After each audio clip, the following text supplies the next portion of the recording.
j'ai le plaisir aujourd'hui de te proposer une rediffusion sur le thème des jouets, du jeu et de Noël. Très belle écoute.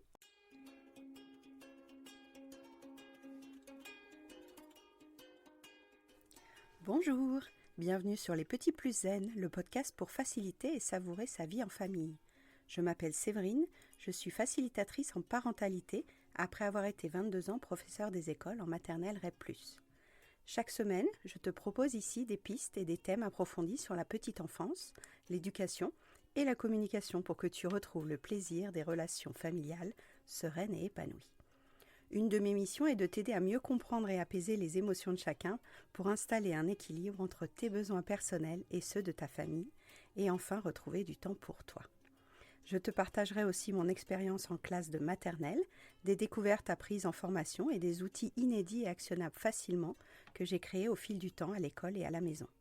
Pour ne manquer aucun épisode, abonne-toi s'il te plaît sur ton application de podcast préférée et participe généreusement à la diffusion de mon travail en laissant un avis et une note de 5 étoiles. Pour plus de contenu, d'inspiration et de motivation, retrouve-moi aussi sur Instagram, Facebook et Clubhouse sous le nom Les Petits Plus Zen. Sur ce, je te souhaite une belle écoute.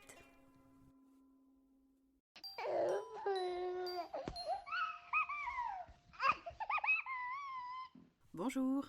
Si vous avez écouté l'épisode de la semaine dernière, je parlais du jeu libre. Le jeu libre, c'est une pédagogie, c'est une philosophie, c'est une manière de présenter les objets de la classe et de laisser les élèves s'y approprier. Il pourrait être utile pour mieux comprendre l'épisode d'aujourd'hui de réécouter ou d'écouter, si ça n'a pas été le cas, à l'exposé que je vous faisais dans l'épisode 28. Pour ce qui concerne la liste de jouets et la liste de matériel qu'on va pouvoir acquérir, qu'on va pouvoir trier, qu'on va pouvoir sélectionner. Je vous parlais de faire un petit inventaire de ce qu'on a déjà. Je vous parlais aussi de ne pas forcément acheter du matériel pour créer des jeux libres pour les enfants. On peut tout à fait récupérer beaucoup de choses du quotidien pour le transformer en matériel de base pour le jeu libre. Donc aujourd'hui, on va faire un peu de clarté sur tout ça. C'est vraiment la frénésie de Noël qui commence à vibrer dans tous les foyers. Vous avez peut-être fait des listes au Père Noël, vous avez peut-être prévu d'acheter tel ou tel jouet, ou les beaux-parents, les grands-parents ont demandé ce que vos enfants voulaient pour Noël.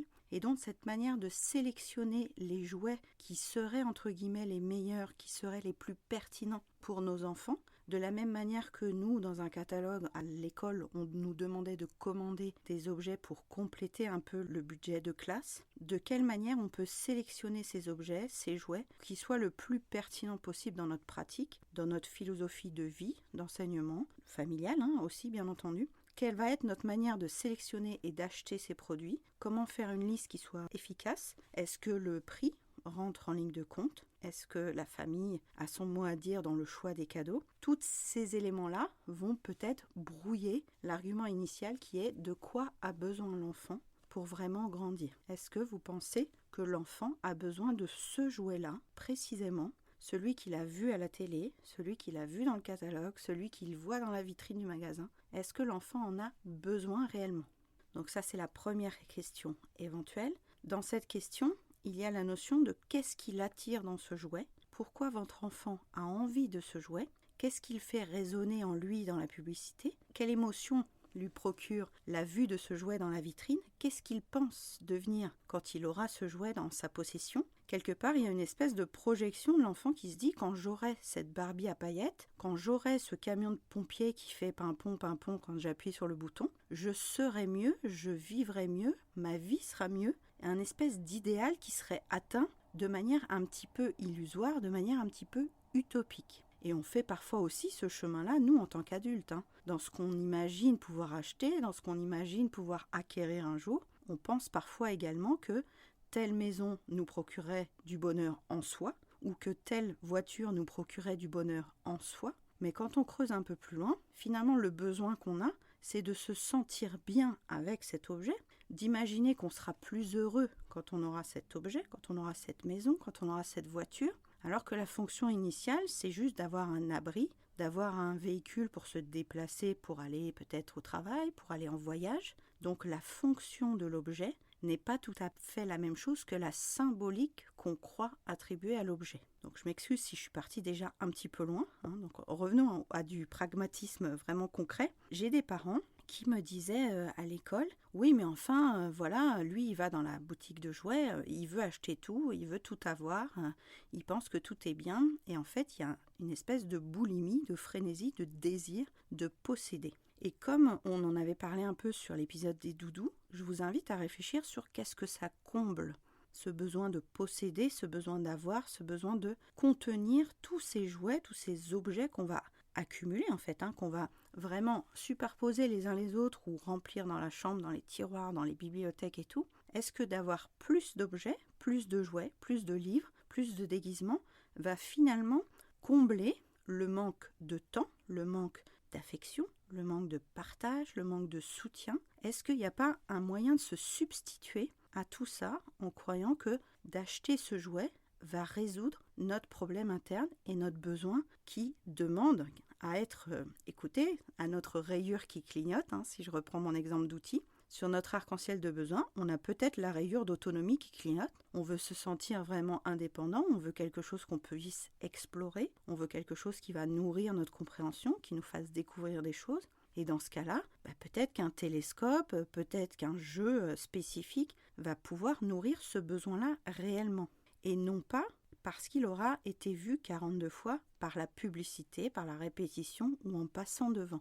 C'est un peu différent d'être séduit par l'accroche marketing du magasin, du produit, des annonceurs, plutôt que de savoir si ce jouet vraiment intervient dans le process de l'enfant à grandir, à croître et à se dire « Ah oui, cet objet, je sens que j'en ai vraiment envie, j'en ai vraiment besoin. » La clarté des enfants sur leurs propres besoins est en construction. C'est à nous, adultes, parents, enseignants, de les aider à conscientiser un peu ces besoins, comme je vous invitais à conscientiser leur corps dans l'épisode 20, et de se dire « Mais cette poupée, pourquoi tu penses que tu en as besoin? Est-ce qu'elle te fait vraiment plaisir ou tu veux avoir cette poupée parce que ta copine Lilia a la même dans ta classe ? Est-ce que ce camion, tu le veux parce que tu sens que quand il fait du bruit, ça te fait exister ? Et là, tu te sens vraiment présent et ça attire l'attention de tout le monde et on te regarde, on te parle. » Tous ces éléments-là, qui ne sont pas vraiment visibles, qui sont à réfléchir, qui sont à creuser, pourraient pousser l'enfant à faire une liste de cadeaux qui n'est pas au plus proche de ses besoins réels, de ses besoins vitaux, je dirais, de ses besoins fondamentaux. L'enfant, il a besoin de jouer, on est dans la rayure violette, il a besoin de loisirs, il a besoin de détente, il a besoin de légèreté, il a besoin de rire. Par contre, il n'a pas besoin d'une tablette interactive à 250 €. Ce qu'il a besoin, c'est d'une activité qui nourrisse ses besoins intellectuels, ses besoins affectifs, ses besoins émotionnels. Et ça me rappelle une intervention qu'on avait eue en réunion aussi. On parlait des écrans, justement. On expliquait que les écrans pouvaient nourrir certains besoins, comme le besoin d'interaction, le besoin de se sentir appartenir à un groupe d'enfants qui eux-mêmes ont un écran à la maison et tout. Mais qu'à un moment donné, la réflexion d'un papa nous a fait tiquer parce qu'il nous disait « Mais enfin, vous voyez bien, sur le catalogue d'Auchan, il y a des tablettes pour enfants partout. S'ils le vendent à Auchan, c'est que c'est pas dangereux. » On a fait un petit pas de recul intellectuel en se disant « Ah oui, donc en fait la force du marketing est telle que certains parents, pris dans leur spirale personnelle, économique, affective, de réparation, de choses à régler, de charge mentale, n'arrivent plus à déceler ce qui est vraiment utile à leur enfant, en toutes circonstances, ou ce qui est finalement induit par une campagne massive d'information de lobby pour vendre des produits technologiques aux enfants, en faisant croire que tous les produits technologiques dédiés aux enfants sont bons pour eux, sans préciser l'utilisation idéale, sans préciser les conséquences éventuelles néfastes sur le développement psychomoteur, oculaire, intellectuel des enfants. Donc je ferai un épisode sur les écrans bien entendu, mais là c'était juste pour rebondir sur ce papa en toute bonne foi. Il pensait que les tablettes, donc à l'époque c'était les petites tablettes un peu Storio, VTech, il y a une dizaine d'années, donc c'était pas encore les tablettes individuelles façon portable et iPad, mais c'était plutôt des choses encore réservées, étiquetées pour les enfants. Et en toute bonne foi, comme vous avez peut-être vu autour de vous, des gens acheter les chaînes bébés en pensant que les chaînes télé-bébés allaient vraiment permettre aux enfants de développer leur langage, allaient permettre aux enfants de comprendre le monde à travers ce support-là. Tous ces objets, tous ces jouets, tous ces écrans, mais même tous les jouets qui sont dans le catalogue de la boutique près de chez vous, quel que soit le magasin, sont des supports éventuels, sont des stratégies éventuelles pour nourrir les besoins de l'enfant. Mais ce ne sont pas les seules stratégies possibles.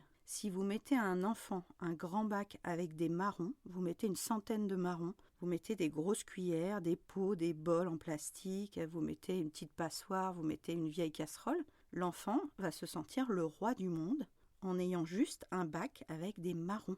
Parce qu'avec ce matériel-là, il va pouvoir exercer son jeu libre. Donc je vous reprends ce que j'avais dit très succinctement dans l'épisode précédent, de dire il va nourrir son besoin d'autonomie, de comprendre, d'exercer une espèce de puissance et d'action sur la matière. Il va se sentir en relation parce que la cousine, elle joue avec lui, ils vont échanger les objets, ils vont se regarder, ils vont s'imiter, ils vont s'inspirer mutuellement. Et toutes les rayures de besoin, dans ce cas-là, ne sont pas liées au support même. Un marron, c'est complètement insignifiant, mais à l'intention qu'on a mis dans cet objet, dans la possibilité qu'on a proposée à l'enfant de s'inspirer de ce support pour développer lui-même ses compétences intellectuelles, émotionnelles, affectives et vraiment presque scientifiques, puisque je vous parlais de la démarche qui est liée au processus du jeu libre.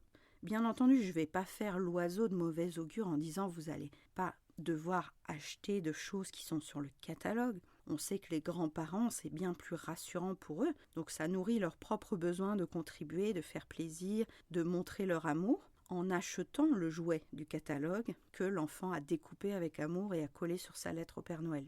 C'est d'autres enjeux qui sont là, qui sont liés. Les personnes autour de vous peuvent difficilement comprendre cette notion parce qu'elles ont baigné dans 40 ans de marketing, dans 40 ans de « pour occuper un enfant, on lui donne un jouet, point ». Et ça va l'occuper.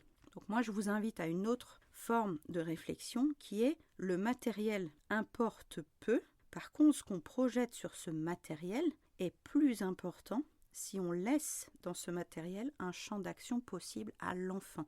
Et les objets sont tellement spécifiques maintenant que l'enfant ne peut presque plus le détourner. Il y a eu une grande période où les poupées pouvaient pleurer, pouvaient faire pipi, pouvaient appeler maman. Finalement, la poupée était bloquée sur des fonctions précises que l'enfant ne pouvait pas détourner, dont l'enfant était en quelque sorte prisonnier dans son imagination, puisqu'il était obligé de faire avec cette surenchère de fonctionnalité de l'objet. Pareil, tous ces objets qui font du bruit, qui font de la lumière, c'est sympa d'appuyer dessus, c'est l'excitation de la découverte. Et puis au bout de 2 jours, une fois que l'excitation de la découverte et la satisfaction, le plaisir d'avoir eu ce qu'il a demandé, donc ça, évidemment, ça montre pour lui un besoin d'écoute, d'empathie, il se sent écouté, il a eu ce qu'il avait demandé. Mais au-delà de la possession et de la considération qu'on lui a offert ce qu'il voulait, cet objet ne sera pas forcément un support de jeu, d'apprentissage. Est-ce qu'il va passer des heures avec ? Peut-être que dans un mois, il n'y touchera même plus. Parce que cet objet ne remplit pas une fonction pour son développement. C'était presque un enjeu de demander cet objet. Et ma grande fille l'a fait plusieurs fois. Il y a une année où elle a demandé une machine à coudre. Elle voulait une machine à coudre, elle a rabattu les oreilles à tout le monde avec sa machine à coudre. Elle a eu sa machine à coudre, elle l'a utilisée pendant 2 semaines et elle l'a plus jamais retouchée. Finalement, on a tous des exemples autour de nous où l'enfant a réclamé, mais comme une preuve d'amour plutôt que pour l'objet en lui-même. Comme si c'était une canne à pêche et qu'il s'était dit « Oula, attends, mon hameçon là il a pris, je vais rester accroché jusqu'à ce que j'ai mon objet et une fois que j'aurai mon objet, je me sentirai rassuré comme si c'était une condition pour l'amour, pour montrer l'amour de mes parents. » Et vous voyez que c'est biaisé après puisque cet objet-là, qui était dans une intention de vérifier l'amour de celui qui l'a offert, ne sera plus investi de la même manière. Donc je vais vous laisser refaire un petit peu le chemin dans vos têtes de tout ce qu'on a acheté à nos enfants et qui n'était peut-être pas pertinent, parce que moi la première, je l'ai fait à pas mal de Noël, même pour les anniversaires et tout ça. Tous les cadeaux qu'on offre aux autres enfants autour de nous, ou tous les cadeaux qu'on prend pour nos classes, pour nos crèches, qui ne sont pas toujours des supports d'identification ou des supports de jeu libre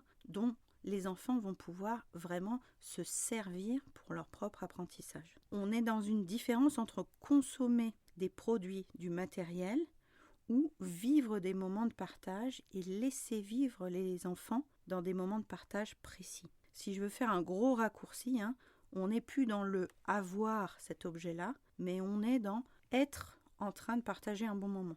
Et pour ceux qui ont suivi, là, j'avais passé une semaine en Bretagne avec les filles et j'avais emmené une petite valise avec plein d'activités pour la petite, pour Siana, pour occuper ces longues journées. Il faisait gris, il y avait de la pluie et tout. Et on a passé des moments à jouer aux mémories, à jouer aux cartes, à jouer au loto, à faire des gommettes et tout ça. Et de se dire, c'est le temps passé avec nos enfants, bien souvent, qui va permettre les souvenirs. On en parlait dans l'épisode 3 aussi, des points d'ancrage pour quand ça ira moins bien après. Tout ça, ça va nourrir le temps passé ensemble, ça va nourrir les besoins de l'enfant. Et ça n'a pas besoin d'être des objets très chers. Pour vous dire, le Memory, là, c'était un catalogue de coiffeurs que j'avais pris en 2 exemplaires dans la rue. Donc devant les boutiques de coiffeurs, souvent il y a des catalogues qui sont là. Vous découpez les mêmes images dans les 2 catalogues. Vous plastifiez si vous avez une plastifieuse. Moi, à l'époque, j'avais juste mis du scotch autour. Et ça fait un Memory facile avec une petite face cartonnée à l'arrière pour qu'on ne voit pas le dessin. On bricole ensemble, on fabrique le jeu ensemble et ensuite on joue ensemble. Ça a peut-être plus de force, plus de poids dans la relation, dans la rayure orange, que d'acheter tout prêt à éveiller jeu un magnifique Memory en bois qui sera formidable. La fonction du Memory est la même, mais est-ce que ça vaut le coup de dépenser 32 € pour avoir un magnifique Memory ? L'enfant, il verra autant de réalité que si vous le construisez avec lui, si vous le plastifiez avec lui. Ma fille est fan de la plastifieuse, elle adore ça. Et de se dire, voilà, on a créé notre jouet ensemble, il est fort, et puis quand on le voit dans l'armoire, c'est le jouet qu'on a créé ensemble. Pareil pour le bac à marron dans la classe, il y a plein de bacs sensoriels dans toutes les classes de maternelle, dans toutes les crèches, où dedans, ce n'est pas des objets chers, par contre c'est des objets qui vont être détournés, qui vont être utiles pour la manipulation, pour la compréhension, pour les fonctions exécutives et tout ça. Donc là, j'étais vraiment sur les jouets matériels, donc ça vous donne quelques pistes pour effectuer un petit peu les derniers achats si vous le souhaitez. Et ensuite, on va pouvoir sortir du cadeau matériel pour aller vers des choses intemporelles, des choses un peu symboliques comme une sortie au zoo, une sortie au cirque, une sortie dans un musée, un parc d'attractions, une exposition. Offrir ces cadeaux-là, c'est quelque part se projeter dans un temps de qualité qu'on passera ensemble. Si vous offrez à votre neveu un abonnement à sa revue scientifique préférée, vous allez toucher juste parce que ça va nourrir son besoin d'apprendre, de connaître, et puis dans sa revue, il trouvera des choses qui vont nourrir son besoin. Maintenant, si vous avez une nièce qui est fan d'Harry Potter et tout, un cadeau, ça pourrait être aussi de lui payer un billet d'entrée pour l'exposition Harry Potter de la ville d'à côté, de voir à quel point on peut faire plaisir aux enfants sans acheter forcément un jouet en lui-même. Donc dans les dématérialisés, il peut y avoir pas mal de choses. Il peut y avoir vraiment ce que votre ville propose, un atelier, peut-être un atelier cuisine en famille, un spectacle, ou alors des livres qu'on n'aurait pas imaginé acheter parce que justement, ce n'est pas des livres spécialisés pour les enfants. Un livre qui lui plairait en lui disant ça c'était le livre préféré de ta grand-mère, est-ce que tu veux que je te le raconte ? Donc de créer du lien, de créer de la relation au-delà de l'aspect purement objet, au-delà de l'aspect purement matériel et achat que vous allez faire dans le magasin. Donc je vais en profiter pour glisser une petite note sur tout le business Montessori. Il y a des objets Montessori dans les boutiques de jouets qui sont vraiment du matériel Montessori. Et il y a des objets qui ne sont pas du matériel Montessori, mais qui ont une magnifique étiquette marketing avec marqué Montessori parce que ça fait vendre. Et les grands-parents se disent « Waouh, c'est du Montessori en plus, je veux le meilleur pour mon petit enfant ». Et une fois de plus, ça répond à son besoin aux grands-parents de se dire je veux le meilleur pour mon enfant, je lui donne en fait de l'amour à ma façon, mais le moyen de répondre à ce besoin n'est peut-être pas le plus pertinent, mais lui, il aura fait vraiment de son mieux à ce moment-là. Et ça me rappelle une room où on avait évoqué le fait de faire des listes pour les grands-parents à Noël. Donc la maman nous partageait qu'elle faisait des listes, proposées discrètement, avec tact, certains jouets plutôt que d'autres pour pas être envahis. Pour son cas, c'était d'objets en plastique. Et des fois, ça matchait, des fois, c'était des choses qui étaient sur la liste. Et puis des fois, elle se retrouvait avec des objets qui n'étaient pas sur la liste et dont elle était un peu mal à l'aise pour savoir comment l'accueillir, alors que précisément, il répondait pas à sa vision de l'éducation pour son enfant. Donc en toute bonne foi, le grand-parent avait voulu faire plaisir quand même au-delà de la liste. Et là on en vient à un problème de communication de nos valeurs et de nos sentiments et de nos émotions. ça mériterait d'autres épisodes sur ce thème-là. Mais sachez que pour un public peut-être non averti au monde de l'enfance ou de la toute petite enfance, les sirènes du marketing, les sirènes du business, des cadeaux de Noël, est quand même très très bien goupillé, très bien organisé pour que vous passiez à la caisse sans vous demander si cet objet est vraiment ce qui pourrait durer sur le long terme et tout ça. Pour être très factuel, réfléchissez avec l'âge de l'enfant à ce qui pourrait être transversal, ce qui pourrait être détourné. Donc détourné, je vous rappelle, c'est qu'on utiliserait ça dans une autre fonction avec l'imaginaire de l'enfant. Par exemple, une passoire dans le coin cuisine.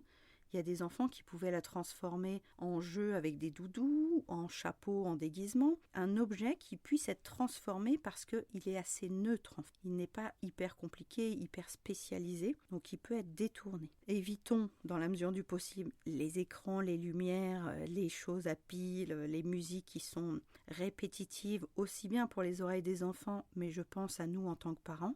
On avait eu une visite à l'hôpital pour Siana et ils nous ont offert un magnifique chant-ourson que vous avez peut-être chez vous aussi. Donc petit ours malin, petit ours coquin, et on l'a entendu une centaine de fois quand même les 2 premiers jours.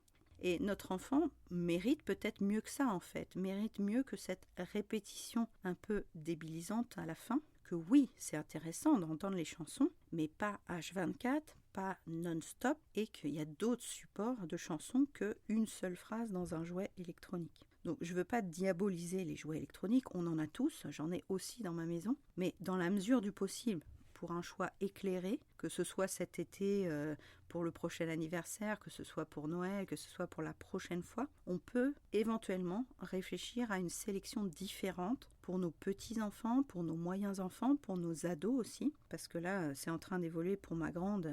La liste de Noël n'est pas du tout la même non plus, donc c'est plus ou moins pertinent avec les valeurs qu'on porte, avec notre envie de contribuer à son autonomie et à la fois de ne pas dépenser des sommes folles, puisque je vous rappelle qu'il y a 10 ans, quand on offrait un cadeau à un enfant, c'était entre 15 et 20 euros. Et là, quand on voit les budgets moyens dans les sondages, ça peut être pour un Noël, pour un enfant, une somme totale de 100 euros par enfant. Il faut quand même se remettre dans des proportions réalistes. Quand nous, on était enfants, on n'avait pas à Noël autant de valeurs marchandes, autant de cadeaux en nombre qui coûtaient à ce point un budget. C'est quand même colossal quand on y réfléchit. Alors, je ne dis pas que c'est le budget où il faut rogner systématiquement, mais voir entre une poupée à 32 euros qui fera juste une seule fonction parce qu'elle fait pipi dans son pot, qu'elle dit j'ai fini maman ou qu'elle dit j'ai fait caca, pour le même prix, vous pouvez peut-être trouver un jeu multifonction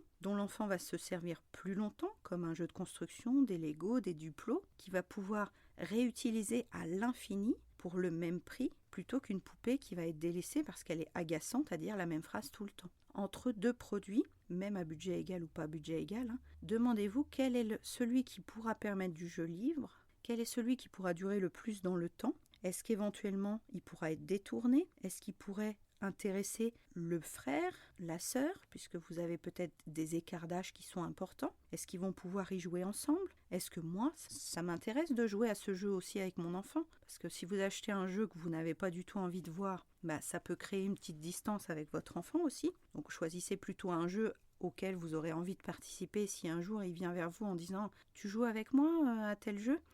Si sur notre tête il voit qu'on n'est pas du tout intéressé, il va se dire « Mais pourquoi elle m'a acheté ça ?» Un petit peu de cohérence, façon épisode 11, un petit peu de légèreté façon épisode 3, et de voir dans quelle mesure ça peut être aussi une activité créative pour lui. Parce qu'on peut très bien lui acheter un kit avec plein de feuilles de couleur, des ciseaux crantés, des petits tampons avec l'encreur à côté, de faire un peu du scrapbooking. Finalement, l'enfant, il adore ça, coller, découper, intégrer, mettre des perles sur les côtés.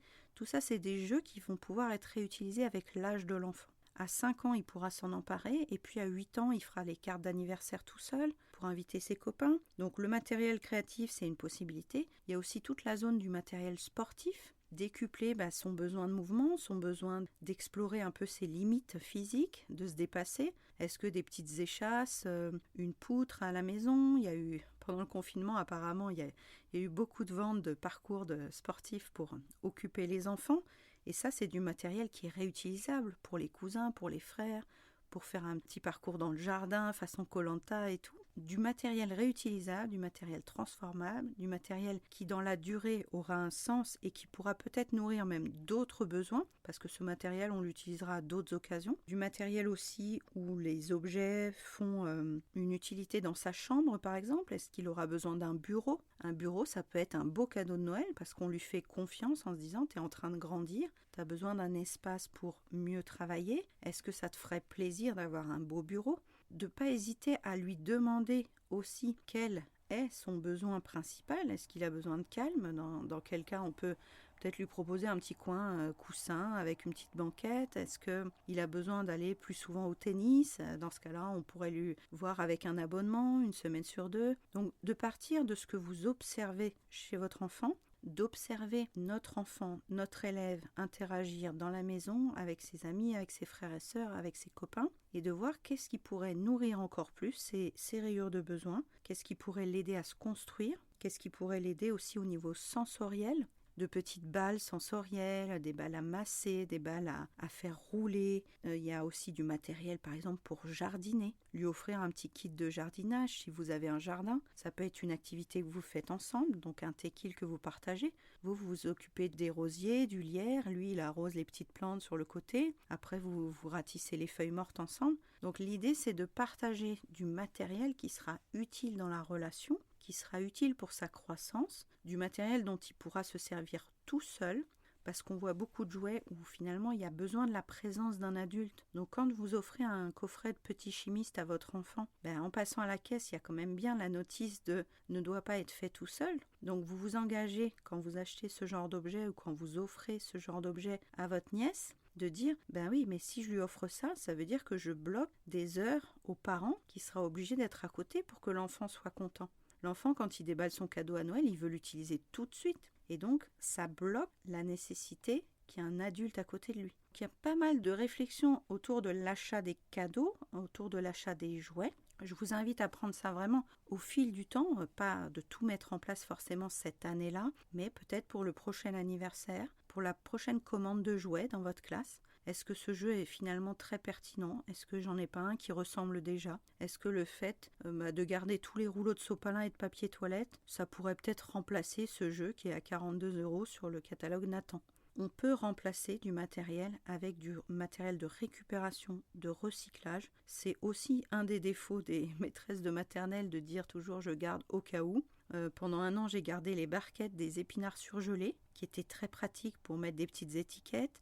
Pendant un an, j'avais gardé tous les magazines de coiffeurs parce qu'on travaillait sur le visage, les 5 sens et tout. Et je découpais dans les magazines de coiffeurs des têtes, des nez, des yeux pour faire de l'art plastique. On a autour de nous pléthore d'objets qui pourraient être recyclés, détournés, réutilisés, ne serait-ce que même certains pulvérisateurs, on peut les réutiliser en peinture. Il y a beaucoup de matériel que vous avez sous la main, que vous avez dans la maison et qui pourrait faire des super ateliers autonomes et ne pas avoir besoin de dépenser plus que ça. Pendant le confinement, le premier, là, en mars 2020, j'envoyais aux mamans de ma classe et aux papas de ma classe d'ailleurs, des activités à faire à la maison avec ce qu'ils avaient. Et notamment, il y avait tout un atelier avec des pinces à linge. Vous avez des pinces à linge à la maison, c'est un super jeu libre, les pinces à linge. L'enfant, il apprend à ouvrir la pince, à l'accrocher sur tout ce qu'il veut, à voir quand ça tient, à voir quand ça tient pas, à faire des associations d'idées entre des pinces à linge et des fils. Enfin, laisser vraiment à disposition du matériel non dangereux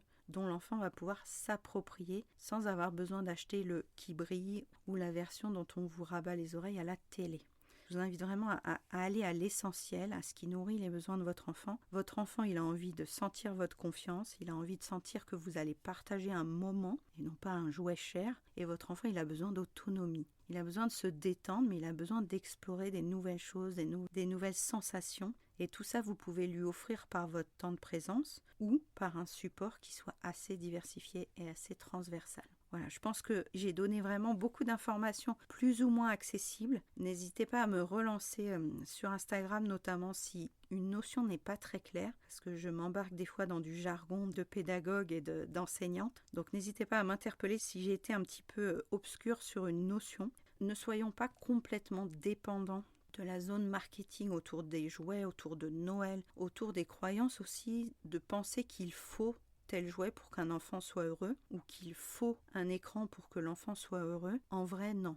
L'enfant a besoin d'interaction, il peut les trouver sur un écran, il peut les trouver ailleurs. L'enfant a besoin de partage, il peut les trouver en jouant avec quelqu'un, il peut les trouver avec un autre jouet où il découvre dans un livre et tout ça. Donc les supports sont infinis, les besoins, vous commencez à les connaître de mieux en mieux. Donc en observant vos enfants, en observant vos élèves, vous saurez de quoi ils ont besoin le plus. Et ensuite, vous pourrez choisir vraiment les objets qui rentrent chez vous, dans votre classe, dans votre salon, dans les tiroirs de vos enfants. Et n'hésitez pas à faire le tri de temps en temps, puisqu'un enfant se lasse aussi avec le temps. Donc prenez un tiroir de temps en temps avec lui en disant « Bon, ça tu joues encore avec ça, est-ce qu'on le fait sortir ?» Faites de la place de temps en temps. Pas forcément pour jeter, mais mettez-le dans une boîte à chaussures et puis dans 6 mois, vous lui redemanderez s'il veut jouer avec. Et peut-être que dans 6 mois, il aura d'autres idées d'utilisation avec ce matériel-là. Mais faites tourner les jouets. Pas besoin d'en racheter régulièrement. Peut-être que vous pouvez mettre de côté. C'est souvent le cas d'ailleurs avec les tout petits. Quand au premier Noël, ils ont 12 jouets neufs, vous en sortez que 2 pendant 2 semaines. Et puis au bout de 2 semaines, vous en sortez 2 autres. Puis au bout de 2 semaines, vous rangez les 2 premiers, et puis vous en ressortez 2 autres. Et l'enfant, il a toujours l'impression que c'est Noël finalement, puisqu'il a toujours de la nouveauté dans les doigts. Et au fil du temps, il se rendra compte qu'il l'avait déjà vu, ce jouet, avec la mémoire, avec les données qui s'actualisent dans sa base de données. N'hésitez pas à faire de la place dans sa chambre. Un enfant, il a besoin plus de créativité que de multitude de supports. Ça peut être utile dans certains cas, et dans certains cas, ça l'oppresse en fait, d'avoir autant de choix, autant de jeux possibles. Ce qu'il n'a plus envie, ce qu'il ne fait plus tilt dans sa tête, mettez-le de côté à la cave ou regardez avec le cousin s'il ne veut pas le récupérer, ou avec le grand frère, ou gardez-le pour le petit frère dans un an. Mais faites aussi de la place à l'ennui, faites aussi de la place à la créativité. C'est des choses que vous avez déjà lues sur les articles, sur les blogs, que vous avez déjà entendues dans des magazines, mais voyez en quoi ça peut permettre de libérer justement son individualité, sa singularité, de se dire « Ah oui, écoute, tout le monde aime ce jeu-là qui passe à la télé, moi je vois pas trop, j'aime pas trop. » Ou alors au contraire se dire tous les autres ont le même jeu, peut-être que je pourrais demander à mon copain de me le prêter un week-end, et vous allez voir que l'enjeu d'avoir exactement le même jouet que son copain, une fois qu'il aura joué avec pendant un week-end, le désir va retomber et il se rendra compte que finalement c'était plus le désir qui était important plutôt que l'objet en question. Je suis repartie dans un délire philosophique comme bien souvent. Je m'excuse pour tous ceux qui sont perdus dans mes élucubrations. Si au contraire ça vous plaît, n'hésitez pas à m'envoyer un petit message. Parce que des fois je tâtonne en me disant, il y a des gens qui doivent me suivre et il y a des gens qui ne doivent pas comprendre du tout de quoi je parle. Donc pardon si vous ne comprenez pas de quoi je parle. Et merci à tous ceux qui me suivent avec fidélité. Je vous remercie de votre écoute. Je vous souhaite une très bonne semaine, de bons préparatifs si vous fêtez Noël ou si vous préparez des listes de cadeaux. C'est une période intense pour tout le monde. Bon courage. Si tu veux en savoir plus, je te donne rendez-vous dans la bio pour savoir quelle est l'actualité. Belle semaine à tous.